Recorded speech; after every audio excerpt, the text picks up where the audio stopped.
আমাদের জীবনে গুরুজনেরা, জ্ঞানী মানুষজন সবসময় একটা কথা বলেন, ধৈর্য ধরো। শুধুমাত্র দুটো শব্দ, কিন্তু কতটা বিশাল সেটা বোঝার চেষ্টা করুন। ছোট একটা অস্ত্র হাতে নিন এবং একটা বিশাল পর্বতে নিরন্তর প্রহার করতে থাকুন। ধৈর্য ধরে সেই কাজ করতে থাকুন। এমন একদিন আসবে, এই বিশাল পর্বতে আপনি একটা পথ তৈরি করবেন।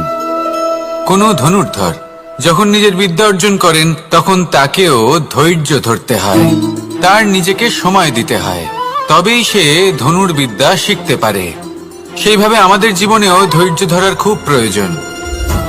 পরিবারে ধৈর্য রাখতে পারলে তাহলে আস্তে আস্তে দেখবেন প্রেম বৃদ্ধি পাচ্ছে। সমাজে যদি ধৈর্য রাখতে পারেন, তাহলে আস্তে আস্তে এই সমাজ আপনাকে সম্মান করবে। যদি নিজের জীবনে ধৈর্য রাখতে পারেন, তাহলে নিজে থেকেই আত্মবিশ্বাস বাড়বে, নিজের বিকাশ হবে। জীবনে সবই সম্ভব যদি ধৈর্য রাখতে পারেন। হয়তো আস্তে আস্তে হবে, কিন্তু হবে অবশ্যই। শুধু ধৈর্য রাখুন, কারণ ধৈর্যই সব থেকে বড় পুঁজি। আসুন আর আমার সাথে ভালোবেসে বলুন, রাধা রাধা। আমাদের জীবনে যখনই আমরা কোনো বড় দায়িত্বের সম্মুখীন হই, তখন আমরা তার থেকে দূরে পালাই, আর এই অজুহাত দিই যে না না, এত বেশি ভার বহন করার যোগ্যতা আমার নেই, আমি করতেই পারবো না। দেখুন, এই সংসারে ভিন্ন ভিন্ন ধরনের গাছ আছে, ছোট গাছ, বড় গাছ, কিন্তু বটগাছের মতো বড় এবং নিবিড় গাছ আর একটাও নেই। সে নিঃস্বার্থভাবে এই সংসারকে সেবা করে যায়, ছায়া প্রদান করে, শীতলতা প্রদান করে। আর যখন এমন সময় আসে যখন তার ওপর বোঝা অত্যন্ত বেড়ে যায়, সে কিন্তু কোনোভাবেই ভেঙে পড়ে না। তখন সে নিজের নিঃস্বার্থ কর্মের ফল লাভ করে, সেই নিঃস্বার্থ কর্ম যা সে করেছে। তার দেহ থেকে ছোট ছোট ঝুড়ি বার হয় এবং তা কাণ্ডের আকার ধারণ করে। সেই কাণ্ড মাটির কাছে পৌঁছয় এবং তারপর তা বটগাছের সহায়ক হয়ে ওঠে। সে ভেঙে পড়ে যায় না। এইভাবে আপনিও জীবনে নিঃস্বার্থভাবে সবার সেবা করুন, ভালোবাসুন, সবাইকে সাহায্য করুন। যেদিন আপনার ওপর বোঝা অত্যন্ত বেড়ে যাবে, সেদিন এই সব মানুষ আপনাকে সাহায্য করার জন্য আসবেন, আপনার শক্তি হয়ে উঠবেন, আর আপনি বটগাছের মতোই মহান এবং বিশাল হয়ে উঠবেন। আসুন আর আমার সাথে ভালোবেসে বলুন, রাধা রাধা। একটা শব্দ আছে, পরিস্থিতি। অনেক মানুষের মুখে আমরা এই শব্দ শুনি। জীবনে যখন অসফল হই, দুঃখ আসে, সংকট আসে, কোনো বিপদ ঘনিয়ে আসে, তখন সমস্ত দোষ আমরা পরিস্থিতির ওপর চাপিয়ে দিই। আর দেখতে গেলে কোথাও না কোথাও ঠিকই করি। এই পরিস্থিতি প্রত্যেক দিনের মতো পাল্টাতে থাকে, কিন্তু এই দিন, এই রাত, এমন কেউ আছেন যিনি এর ওপরেও নিয়ন্ত্রণ সাধন করেন, আর তিনি হলেন সূর্য। ঠিক সেই রকমই আমাদের জীবনেও সূর্য হলো এই মন। যদি এই মনের উপর আমরা নিয়ন্ত্রণ করতে পারি, তাহলে আমরা জীবনকেও নিয়ন্ত্রণ করতে পারবো। প্রথমে এই মনের রাজা হয়ে উঠতে হবে। তাই মনে রাখবেন, যদি মন দুর্বল হয়, তাহলে পরিস্থিতি আমাদের সমস্যা বলে মনে হবে। এই মন যদি স্থির হয়, পরিস্থিতি প্রতিস্পর্ধা বলে মনে হবে। আর এই মন যদি শক্তিশালী হয়ে ওঠে, তাহলে যে কোনো পরিস্থিতি আপনার কাছে একটা সুযোগ মাত্র, এমন এক সুযোগ যাতে অগ্রসর হয়ে আপনি মহান হয়ে উঠতে পারেন। এই মনের শক্তির বৃদ্ধি ঘটান, মহান হয়ে উঠুন, আর আমার সাথে ভালোবেসে বলুন, রাধা রাধা। খুব সুন্দর একটা কাহিনী আছে। একবার এক ব্যক্তি নিজের অসফলতার জন্য ত্রস্ত হয়ে সময় দেবতার তপস্যা করতে বসলেন। উনি তপস্যা করলেন এবং সময় দেবতা প্রসন্ন হলেন, মানুষের রূপ ধারণ করে ওনার সামনে প্রকট হলেন। এবার সেই ব্যক্তি ওনাকে জিজ্ঞেস করলেন যে কি এমন আছে যার জন্য আপনি বারবার জয়ী হন আর আমি চিরকাল পরাজিত হয়ে থাকি? কেন এত পরিশ্রম করা সত্ত্বেও আমি সাফল্য লাভ করতে পারি না? তখন সময় দেবতা উত্তর দিলেন যে দিন হোক বা রাত, ঝড় হোক বা ভূমিকম্প, রোদ হোক বা বৃষ্টি হোক, সময়ের সূত্রপাত হোক বা প্রলয়, আমি থামি না, আমি চলতেই থাকি। আর সেই জন্য যিনি থেমে যান তিনি পরাজিত হন, আর আমি জয়ী হই। এটাই আমাদের শিখতে হবে। জীবনে সবসময় চলতে থাকুন, কখনো থামবেন না। হ্যাঁ, কিছুক্ষণের জন্য বিরতি নিতে পারেন, বিশ্রাম করার জন্য, নিজেকে আরো সশক্ত করে তোলার জন্য, কিন্তু থেমে যাবেন না। নিরন্তর কর্ম করতে থাকুন, পরিশ্রম করতে থাকুন, তবেই এই সংসার আপনাকে মনে রাখবে। আসুন আমার সাথে ভালোবেসে বলুন, রাধা রাধা। মানুষ তার জীবনে দুই ধরনের পরিস্থিতিকে খুব ভয় পায়। এক, কোনো কারণবশত কারোর সামনে নত হওয়া। দুই, কোনো কারণে নিজের চরিত্র থেকে, নিজের মূল্যবোধ থেকে বিচ্যুত হওয়া। এবার কেন হয় এরকম যে কথায় কথায় কারোর সামনে নত হতে হয়?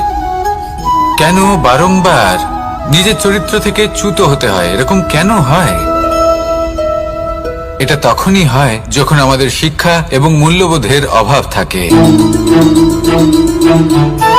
যদি মানুষের মধ্যে প্রকৃত শিক্ষা থাকে, তাহলে এই সংসারে কোনো সময় এবং কারোর সামনেই নত হওয়ার কোনো প্রয়োজন নেই। যদি মানুষের মধ্যে মূল্যবোধ থাকে, তাহলে তাকে নিজের মূল্যবোধ বা চরিত্র থেকে বিচ্যুত হতে হয় না, তা সে যাই হয়ে যাক না কেন। কোনো বালককে যদি জন্ম থেকেই সুশিক্ষার অধিকারী করা হয়, শিক্ষিত করা হয়, মূল্যবোধের অধিকারী করা হয়, তবে সে এই সংসারে এমন কর্ম করবে যাতে সে নিজেকে, নিজের পরিবারকে, সমগ্র সমাজকে গর্বিত করতে পারে। শিক্ষা লাভ করুন, মূল্যবোধ লাভ করুন, এবং আমার সাথে ভালোবেসে বলুন, রাধা রাধা। আমাদের সকলের জীবনে একটা লক্ষ্য থাকে যেটা আমরা লাভ করতে চাই। ঠিক যেন একটা প্রতিস্পর্ধা বিদ্যমান যে কে সব থেকে আগে নিজের লক্ষ্যে পৌঁছতে পারবে। আর সেই জন্য আমরা সকলেই খুব তাড়াতাড়ি এগোতে চেষ্টা করি, বড় এবং দীর্ঘ পদক্ষেপ ফেলি, যাতে তাড়াতাড়ি নিজের লক্ষ্যে পৌঁছতে পারি।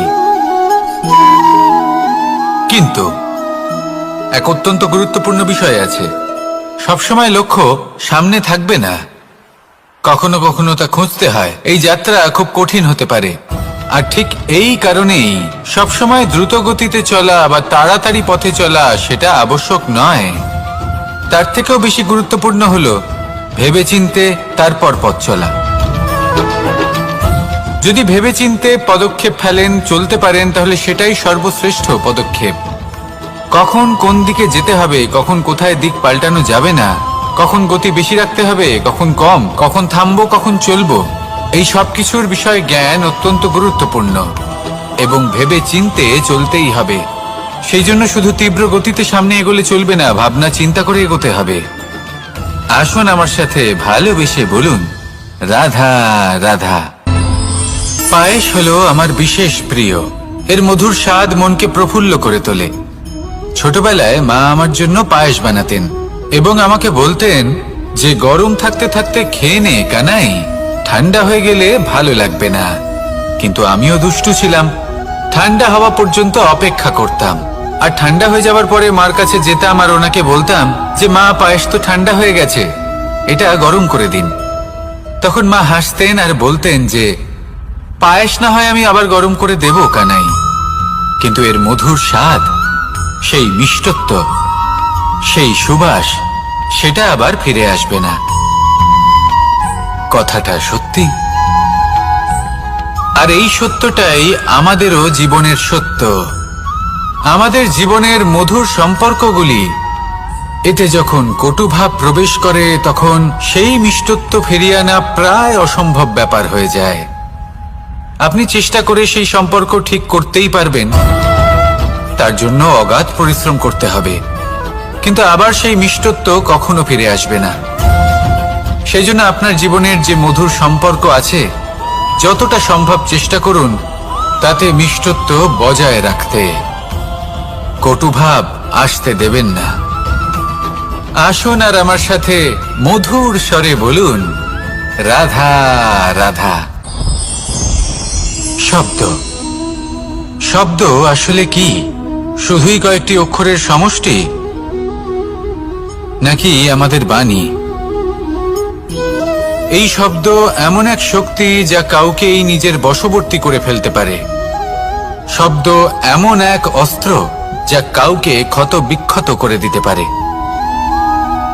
এই শব্দ হলো একটি নাদ স্বরূপ যা কোনো ঘুমন্ত ব্যক্তিকেও জাগিয়ে তুলতে পারে এবং নিজের লক্ষ্যের দিকে অগ্রসর করতে পারে। শব্দে এত শক্তি আছে যে কারোর মনে এতটা আঘাত দিতে পারে যে সে হয়তো জীবনে আর কখনো এগোতেই পারল না। তাহলে এই শব্দের প্রয়োগ খুব ভেবেচিন্তে করবেন। এবং এই শব্দের মতোই হলো নীরবতা। অনেক সময় এই নীরবতা আমাদের সহায়ক হয়ে ওঠে। অনেক সময় এটা আমাদের অনুশোচনাকে অনেক বেশি বাড়িয়ে তুলতে পারে। ভীষ্ম পিতামহ, অঙ্গরাজ কর্ণ, যখন দ্রৌপদীর বস্ত্রহরণ হচ্ছিল তখন এনারা নীরব ছিলেন। দুর্যোধনের বিরোধিতা করেননি, ওকে বাধা দেননি। আর তারপর কি হলো সেটা আপনারা সকলে জানেন। দেখতে গেলে নীরবতা চুপ করে থাকা, কিন্তু যদি কোনো দুষ্টের সামনে চুপ করে থাকেন, যদি তার বিরোধিতা না করতে পারেন, তাহলে এই নীরবতাই অনেক বড় পাপের আকার ধারণ করে। মনে রাখবেন আর আমার সাথে ভালোবেসে বলবেন, রাধা রাধা। আভূষণ। কার না ভালো লাগে এই আভূষণ? আমরা পরিশ্রম করি, ধন অর্জন করি আর আভূষণ কিনে থাকি, কখনো নিজের জন্য, কখনো বা তাদের জন্য যাকে আমরা ভালোবাসি, বা তাদের জন্য যাকে আমরা সম্মান করি। হয়তো সেই জন্যই সীতা চূড়ামণি ধারণ করেছিলেন এবং আমি সামন্তকমণি। কিন্তু এটাই কি সেই প্রকৃত আভূষণ যা আপনার মূল্য বৃদ্ধি করে? না। শ্রীরামের আভূষণ হলো ওনার নম্র ভদ্র ব্যবহার। মাতা সীতার আভূষণ হলো ওনার সততা, ওনার নিষ্ঠা, ওনার ত্যাগ। অর্জুনের আভূষণ ছিল ওনার একাগ্রতা। রাধার আভূষণ ওনার প্রেম। এই আভূষণ কোথাও নেই, আপনার মনে আছে। যদি আপনার মনে মিষ্টতা থাকে, তা শান্ত হয়, তাতে সততা থাকে, নিষ্ঠা থাকে এবং প্রেম থাকে, তাহলে আপনার অন্য আর কোনো আভূষণের কোনো প্রয়োজন নেই। আপনি যতই ভিড়ের মাঝে থাকুন, আপনার ঔজ্জ্বল্য চোখে পড়বে। আসুন আর আমার সাথে ভালোবেসে বলুন, রাধা রাধা। এই সংসারের সবথেকে বড় সত্যি হলো জন্ম এবং মৃত্যু। কিন্তু আরো বড় একটা সত্য আছে, মিত্র এবং শত্রু, যা আমাদের সকলের জীবনে থাকে। মিত্র সে যে আমাদের সঙ্গ দেয় এবং সংসারের সবথেকে উঁচু শিখরে আমাদের নিয়ে যায়, এবং শত্রু সে যে যে কোনো মুহূর্তে যে কোনো শিখর থেকে আমাদের নিচে ফেলে দিতে পারে। এবার বিচিত্র ব্যাপার হলো এটাই যে আমরা নিজেরাই এদের সাথে নিয়ে চলি, নিজেরাই এদের পালন করি। তা কি করে? প্রথমে বুঝুন এই মিত্র এবং শত্রু কারা। আপনার নিজের মন, আর কেউ নয়। এই মনই হলো মিত্র যখন তাতে ভারসাম্য বজায় থাকে, তা নিয়ন্ত্রিত থাকে, তা পবিত্র হয়। কিন্তু যদি এই মন অনিয়ন্ত্রিত হয়ে পড়ে, যদি আপনাকে সে নিয়ন্ত্রণ করতে শুরু করে, তখন সেই আপনার সবথেকে বড় শত্রু হয়। সেই জন্য এই মনের ওপর নিয়ন্ত্রণ রাখতে শিখুন, এতে ভারসাম্য বজায় রাখতে শিখুন। তাহলে আপনি এমন এক বন্ধুকে পাবেন যে আপনাকে এই সংসারের শিখরে পৌঁছে দেবে।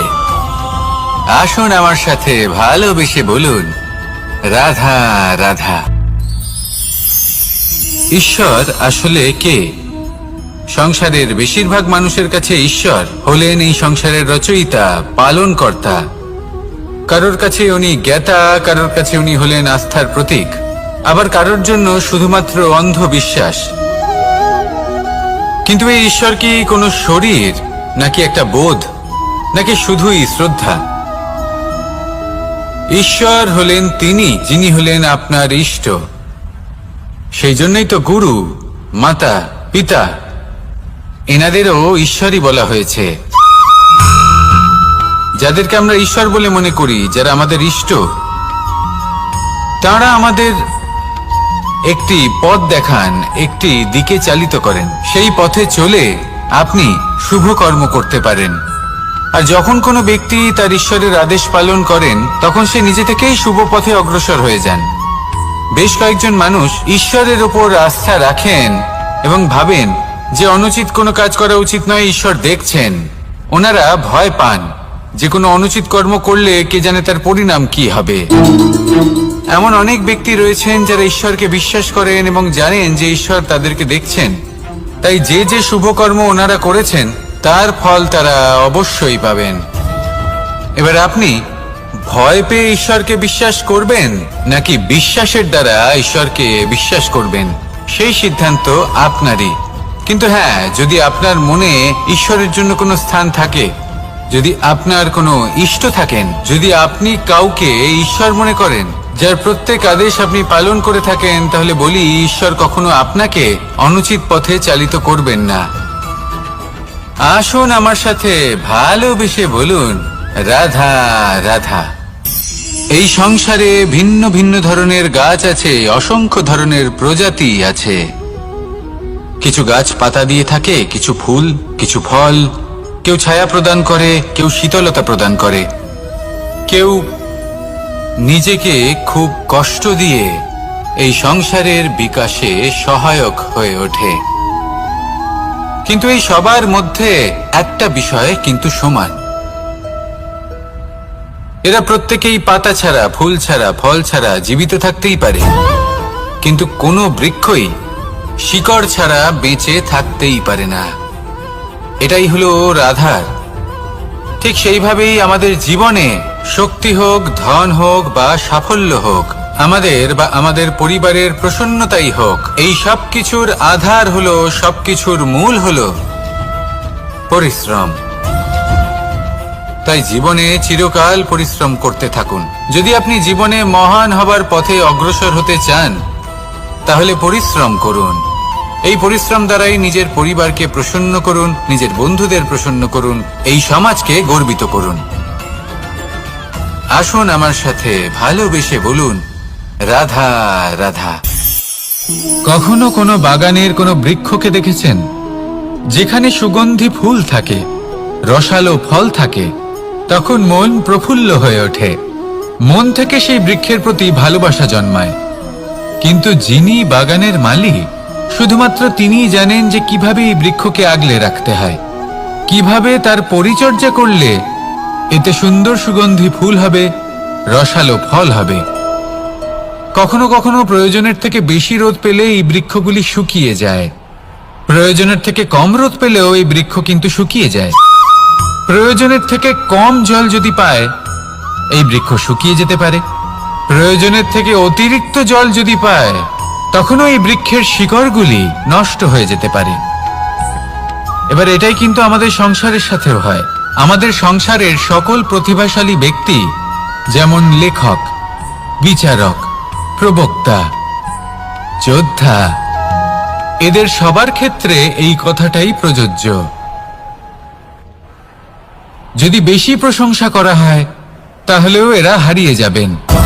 প্রয়োজনের থেকে বেশি যদি নিন্দা করা হয়, তখনও তারা নত হয়ে পড়বেন। তাহলে আপনি এদের রক্ষা করুন এবং নিজেদেরও। মনে রাখবেন একটা কথা,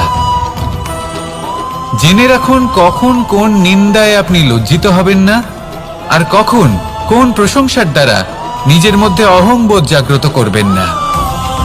এই মন সুপ্রসন্ন হয়ে বলবে, রাধা রাধা। সময় কত বিচিত্র হয়। সময় আমাদের পক্ষে থাকলে আমরা নিজেদের রাজা মনে করে নিই, আর সেই সময় যদি বিপক্ষে চলে যায়, তাহলে নিঃস্ব হতে সময় লাগে না। তাই মানুষের একটা অভ্যেস আছে, খারাপ সময়ের জন্য কিছু সঞ্চয় করা। আত্মীয়, বন্ধু খারাপ সময় পাশ থেকে সরে যায়। যশ, মান প্রতিকূল সময় চিরস্থায়ী হয় না। তাই মানুষ মনে করে অর্থ সঞ্চয় করাই শ্রেয়। অর্থের কোনো হৃদয় নেই যা সময়ের সাথে পরিবর্তিত হবে। সংসার বলে সর্বদা অর্থ সঞ্চয় করতে থাকুন, খারাপ সময়ে অবশ্যই কাজে লাগবে। কিন্তু আমি বলবো শুভ কর্ম করতে থাকুন, আনন্দে থাকুন, নিজের ওপর আর ঈশ্বরের ওপরে বিশ্বাস রাখুন। খারাপ সময় কখনো আসবেই না। রাধা রাধা। মানুষ নিজের পরিবারের জন্য কত কিছুই না করে, দিন রাত পরিশ্রম করতে থাকে যাতে তার পরিবারের প্রয়োজন পূরণের জন্য অর্থ রোজগার করতে পারে। কিন্তু শুধু অর্থ রোজগার করাটাই কি যথেষ্ট? আপনি বলবেন হ্যাঁ, নিশ্চয়ই। অর্থ দিয়ে সবকিছু পাওয়া যায়, বিদ্যা পাওয়া যায়, বাড়ি পাওয়া যায়, ওষুধ পাওয়া যায়, আর কত কিছুই না পাওয়া যায়। এইসব একটা পর্যায় পর্যন্ত সঠিক, কিন্তু একটু মন দিয়ে ভেবে দেখুন, যখন কোনো শিশু অসুস্থ হয়ে পড়ে তখন সে ওই তিক্ত ওষুধ কেন খেয়ে নেয়? এই জন্য কারণ ওর পিতা সেই ওষুধ অর্থ দিয়ে কিনেছে? না, বরং এই জন্য কারণ তার পিতা যে তার সামনে দাঁড়িয়ে, তার ওপরে তার বিশ্বাস আছে। বিশ্বাস আছে যে উনি তার কিচ্ছু হতে দেবেন না। এই বিশ্বাস, এই সংস্কার, এই শিক্ষা কখনো অর্থ দিয়ে পাওয়া যায় না। এটা পাওয়া যায় সেই সময় থেকে যা মাতা পিতা তাদের সন্তানের সাথে কাটিয়েছেন। তাই জীবনে অর্থ অবশ্যই উপার্জন করুন, কিন্তু নিজের পরিবারকেও সময় দিন, আনন্দ পাবে। রাধা রাধা। প্রকৃতি মানুষকে এক বিশেষ শক্তি দিয়েছে, অন্য জীবের থেকে বেশি শক্তি দিয়েছে, স্মরণ শক্তি। এই শক্তি মানুষকে অন্য জীবের থেকে ভিন্ন করে, ইতিহাস রচনা করার প্রেরণা দেয়, জ্ঞানকে বংশানুক্রমে এগিয়েও নিয়ে যায়। আর যারা ভুলে যান, অধিকাংশ সময় তারা উপহাস আর দয়ার পাত্র হয়ে যান। কিন্তু এটাই কি প্রকৃত রূপে সত্য? না। এই স্মরণ শক্তি মানুষের বিকাশের সব থেকে বড় বাধা হয়ে দাঁড়ায়, তার মনকে দূষিত করে দেয়। খারাপ অভিজ্ঞতা, কারোর করা বিশ্বাসঘাতকতা, কারোর কটাক্ষ বেশিরভাগ মানুষই ভুলতে পারেন না। রাধা রাধা। জীবন কি? এই জীবন আমরা জন্ম নিই, বড় হয়ে উঠি, আমাদের মা বাবা আমাদের পালন করেন, তারপর তাদের অর্থ দিয়ে আমাদের বাল্যকাল কাটে, আমরা আরো বড় হই, বিবাহ বন্ধনে আবদ্ধ হই, আমাদেরও সন্তান হয়, আমরা তাদের পালন করি, তারপর আমরা বৃদ্ধ হই, আর একদিন এই সংসার ছেড়ে আমরা সকলে চলে যাই। এটাই কি জীবন? আপনার মনে এই প্রশ্ন হয়তো অনেকবার জেগেছে, তাই না? এবার একটু জলের যাত্রাপথ লক্ষ্য করুন। সাগর থেকে বাষ্প হয়ে ওঠে এই জল, মেঘ হয়ে ঝরে পড়ে সে, তারপর নদী হয়ে আবার সাগরে মিলিয়ে যায়। কিন্তু কখনো এই প্রশ্ন করে না যে তার জীবন কি, তার উদ্দেশ্য কি। প্রতিটা মুহূর্ত বাঁচে সে, আর অন্যদের যতখানি সম্ভব সাহায্য করে।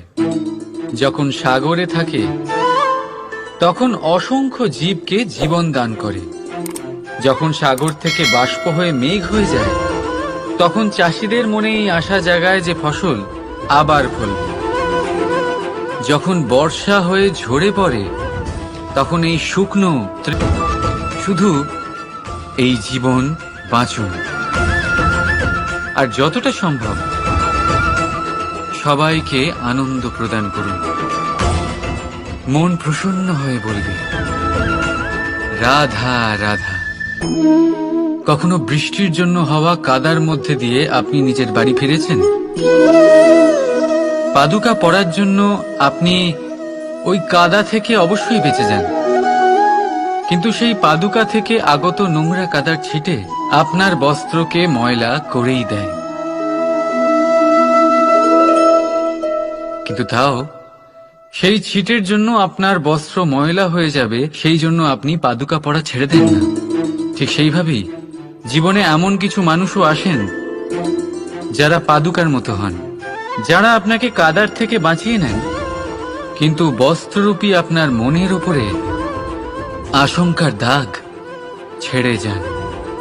এইসব মানুষের জন্য নিজের মন ভালো কথা, কিন্তু সমস্ত বিষয় যদি গম্ভীরভাবে ভাবতে থাকেন তাহলে জীবনের আনন্দটাই শেষ হয়ে যাবে। এই সংসার অস্থায়ী, এখানে এমন কিছুই নেই যা চিরকাল জীবিত থাকবে। তাই যতক্ষণ এই জীবন আছে সন্তুষ্টি আর আনন্দ নিয়ে বাঁচুন। নিজের ওপর আগত কাদার ছিটের দিকে মন দেবেন না, শুধু আনন্দ বিতরণ করুন। মন প্রসন্ন হয়ে বলবে, রাধা রাধা। আমাদের জীবনে গুরুজনেরা, জ্ঞানী মানুষজন সবসময় একটা কথা বলেন, ধৈর্য ধরো। শুধুমাত্র দুটো শব্দ, কিন্তু কতটা বিশাল সেটা বোঝার চেষ্টা করুন। ছোট একটা অস্ত্র হাতে নিন এবং একটা বিশাল পর্বতে নিরন্তর প্রহার করতে থাকুন। ধৈর্য ধরে সেই কাজ করতে থাকুন। এমন একদিন আসবে এই বিশাল পর্বতে আপনি একটা পথ তৈরি করবেন। কোনো ধনুর্ধর যখন নিজের বিদ্যা অর্জন করেন তখন তাকেও ধৈর্য ধরতে হয়, তার নিজেকে সময় দিতে হয়, তবেই সে ধনুর্বিদ্যা শিখতে পারে। সেইভাবে আমাদের জীবনেও ধৈর্য ধরার খুব প্রয়োজন। পরিবারে ধৈর্য রাখতে পারলে তাহলে আস্তে আস্তে দেখবেন প্রেম বৃদ্ধি পাচ্ছে। সমাজে যদি ধৈর্য রাখতে পারেন তাহলে আস্তে আস্তে এই সমাজ আপনাকে সম্মান করবে। যদি নিজের জীবনে ধৈর্য রাখতে পারেন তাহলে নিজে থেকেই আত্মবিশ্বাস বাড়বে, নিজের বিকাশ হবে। জীবনে সবই সম্ভব যদি ধৈর্য রাখতে পারেন। হয়তো আস্তে আস্তে হবে, কিন্তু হবে অবশ্যই। শুধু ধৈর্য রাখুন, কারণ ধৈর্যই সব থেকে বড় পুঁজি। আসুন আর আমার সাথে ভালোবেসে বলুন, রাধা রাধা। আমাদের জীবনে যখনই আমরা কোনো বড় দায়িত্বের সম্মুখীন হই তখন আমরা তার থেকে দূরে পালাই, আর এই অজুহাত দিই যে না না, এত বেশি ভার বহন করার যোগ্যতা আমার নেই, আমি করতেই পারবো না। দেখুন, এই সংসারে ভিন্ন ভিন্ন ধরনের গাছ আছে, ছোট গাছ, বড় গাছ, কিন্তু বটগাছের মতো বড় এবং নিবিড় গাছ আর একটাও নেই।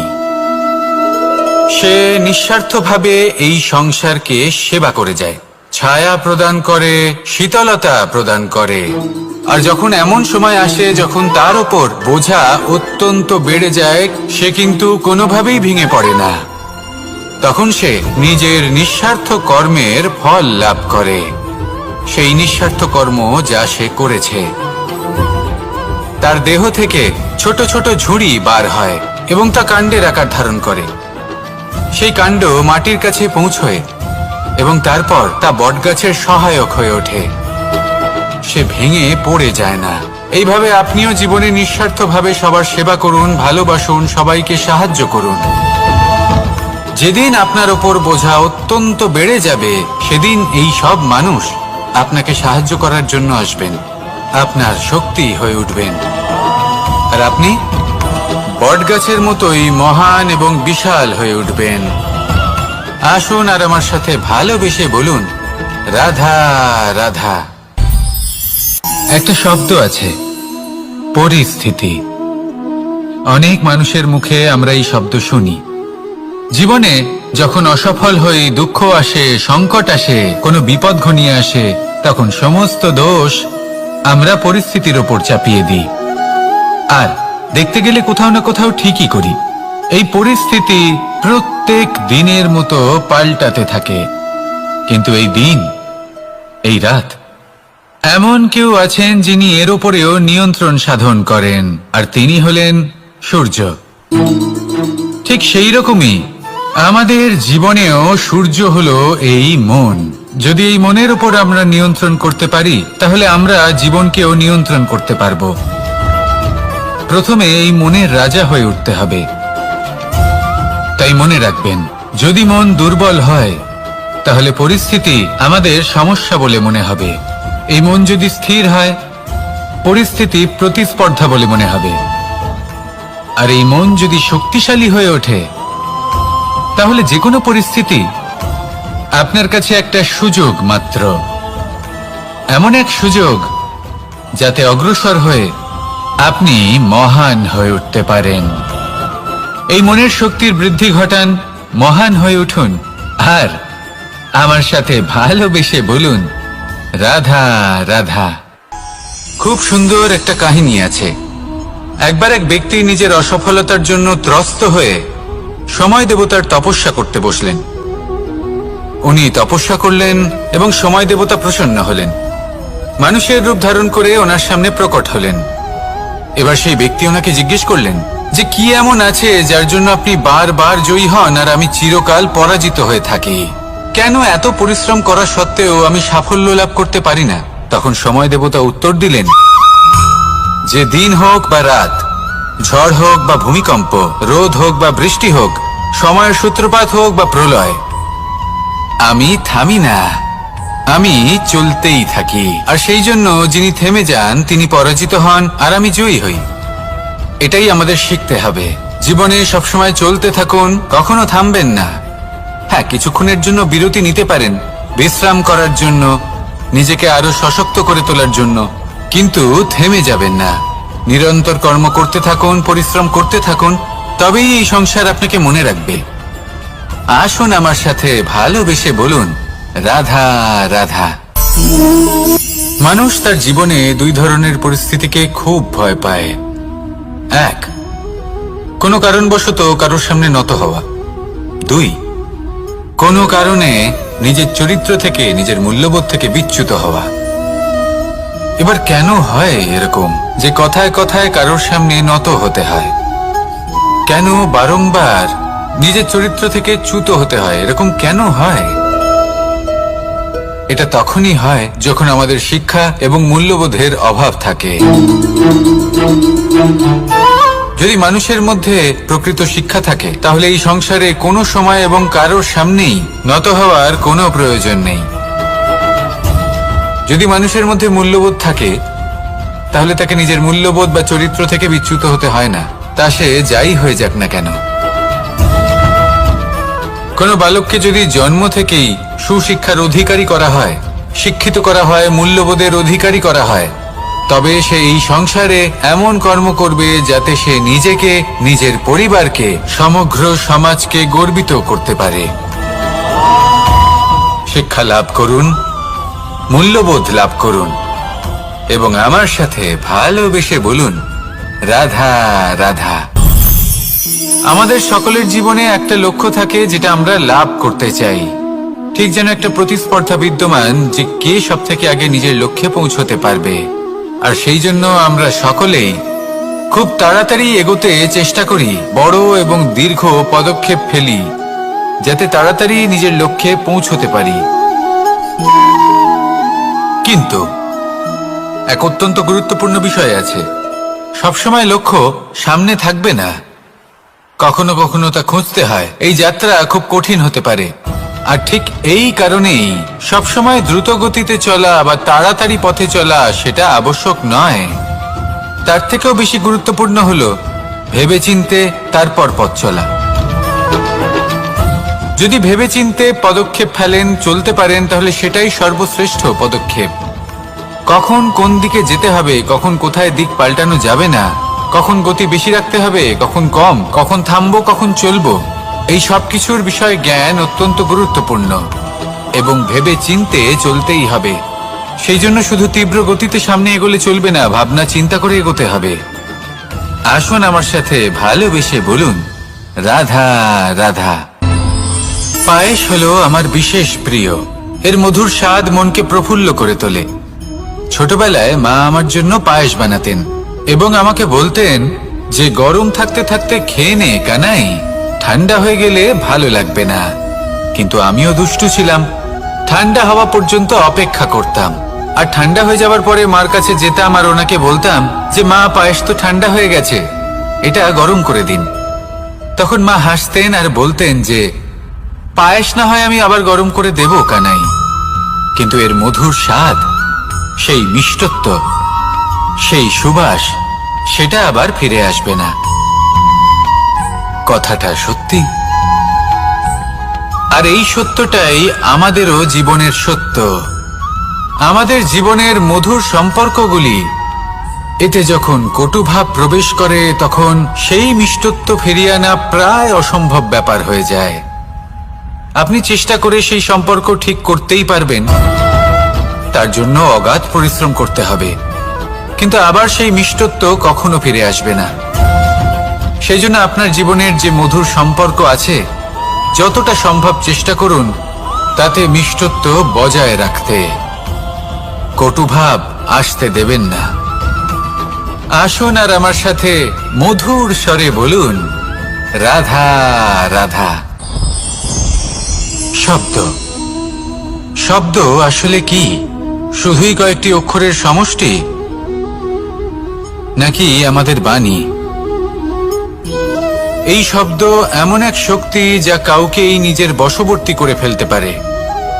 শব্দ এমন এক অস্ত্র যা কাউকে ক্ষত বিক্ষত করে দিতে পারে।